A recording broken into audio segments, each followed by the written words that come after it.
Perkenalkan, nama saya Sondang Paulina Sidiaputra, mahasiswa program studi Pendidikan Pancasila dan Kewarganegaraan. Baik, di sini saya akan memaparkan materi mengenai hak asasi manusia dan kewajiban warga negara dengan subjudul Tinjauan dalam konteks Undang-Undang Dasar Negara Republik Indonesia tahun 1945 atau UUD NRI tahun 1945. Yang pertama, definisi HAM. Hak dasar yang melekat pada setiap manusia sejak lahir sebagai anugerah Tuhan Yang Maha Esa, yang wajib dihormati, dijunjung tinggi, dan dilindungi oleh negara, hukum, dan setiap orang. Yang kedua, kewajiban warga negara. Tanggung jawab yang harus dilaksanakan oleh setiap warga negara demi menjamin terlaksananya hak-hak dan demi kelangsungan hidup berbangsa dan bernegaranya. Dan yang terakhir, landasan hukum. UUD NRI tahun 1945 payung utama yang mengatur keseimbangan antara HAM dan kewajiban warga negara. Selanjutnya, HAM dalam UUD NRI tahun 1945 pada pasal 28A sampai 28C. Yang pertama, hak sipil dan politik, diantaranya hak hidup dan mempertahankan kehidupan pasal 28A, hak membentuk keluarga pasal 28B ayat 1, hak kemerdekaan berserikat, berkumpul, dan mengeluarkan pendapat pada pasal 28E ayat 3. Yang kedua, hak ekonomi, sosial, dan budaya, diantaranya hak atas pendidikan pasal 28C ayat 1 dan pasal 31, hak atas pekerjaan dan penghidupan yang layak pada pasal 28D ayat 2 dan pada pasal 27 ayat 2.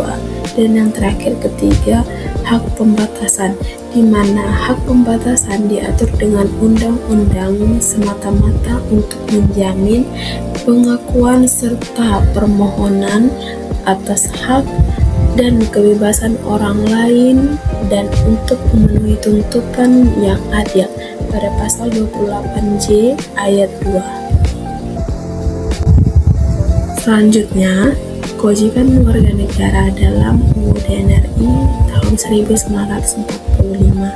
Yang pertama, kewajiban dasar pada pasal 27, diantaranya wajib menjunjung hukum dan pemerintahan pada pasal 27 ayat 1, wajib ikut serta dalam upaya pembelaan negara pada pasal 27 ayat 3, dan yang kedua, kewajiban lainnya pada pasal 23 dan 30, wajib ikut serta dalam usaha pertahanan dan keamanan negara pada pasal 30 ayat 1, dan wajib membayar pajak atau implisit dalam pasal 23A untuk pembangunan.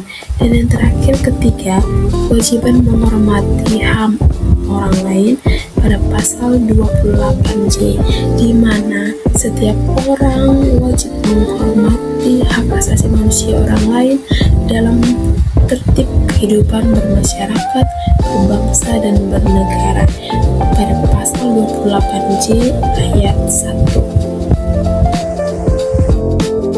Selanjutnya, analisis keseimbangan HAM dan kewajiban warga negara.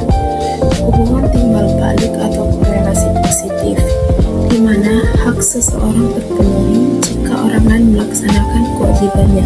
Begitu pula sebaliknya, contohnya, hak atas lingkungan yang bersih memerlukan kewajiban setiap warga untuk tidak membuang sampah sembarangan.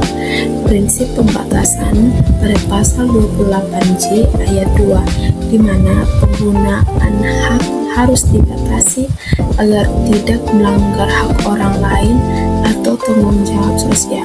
Contohnya, hak berpendapat atau demonstrasi dibatasi oleh kewajiban menjaga ketertiban umum dan hak pengguna jalan. Dan yang berikutnya, HAM sebagai kewajiban warga, di mana negara berkewajiban untuk melindungi, memajukan, menegakkan, dan memenuhi HAM pada pasal 28I ayat 4. Selanjutnya, contoh penerapan HAM dalam kehidupan sehari-hari. pendidikan. Anak-anak mendapat kesempatan bersekolah di sekolah negeri ataupun swasta. Yang kedua, hak berpendapat, di mana mengajukan kritik atau saran yang membangun dalam forum RT atau RW atau diskusi kelas. Ketiga, hak memeluk agama, di mana menjalankan ibadah sesuai keyakinan tanpa gangguan dari pihak lain. Keempat, hak mendapat perlindungan, di mana melapor ke polisi atau lembaga perlindungan saat merasa terancam keselamatan. Kelima, kewajiban hukum, di mana mentaati rambu lalu lintas dan memiliki SIM saat berkendara. Keenam, kewajiban pembelaan negara, di mana ikut dalam kegiatan Siskamping untuk menjaga kebersihan lingkungan bersama.